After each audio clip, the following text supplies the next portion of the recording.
Ininda ng buong mundo ang mainit na temperatura ngayong 2024 na tinaguriang hottest year on record. Ang sobrang init na may ambag pala sa malalakas na bagyo magpapatuloy hanggang sa susunod na taon.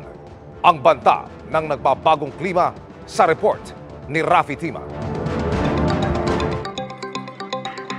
Habang tagaktakang pawis ng marami nang magsimula ang taon, tuyot naman ang mga lupain. Record-breaking ayon sa Pag-asa ang temperatura sa bansa dahil sa El Nino. Pero hindi lang yan sa Pilipinas.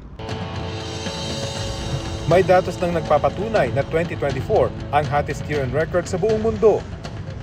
At ayon sa European Union Copernicus Climate Change Service o C3S, halos tiyak nang ito ang unang taong malalagpasan ang 1.5 degrees Celsius na climate benchmark o hangganan ng init para hindi lumala ang global warming. Ito yung tinatawag nating tipping point na irreversible na yung process at yung may mga biodiversity, for example, na posibleng hindi na makasurvive dun sa kanilang adaptive capacity.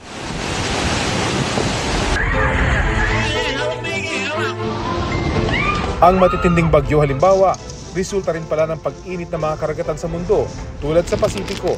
At a depth of more than 450 meters sa ilalim ng ating karagatan ay naging favorable dun sa mga tropical cyclone development na nakaapekto dito sa ating bansa.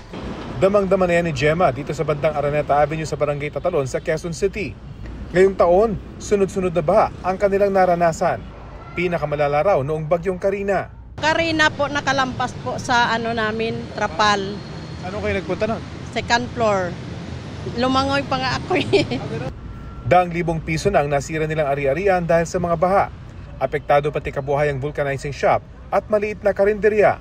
Mga 5 months bago ko na ka-recover kasi ang mga gamit ko tapon talaga lahat.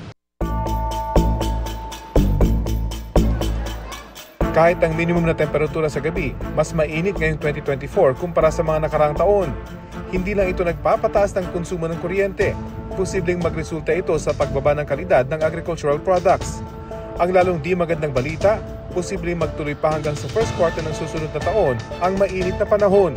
Maaari din yung mga other rain-bearing weather system medyo active, kagaya nitong Intertropical Convergence Zone, shear line, and itong ating surge ng ating northeast monsoon or amihan ay hindi pa natin nararanasan. So yan yung mga possible na posibleng makapagpaulan sa pagpasok ng taon.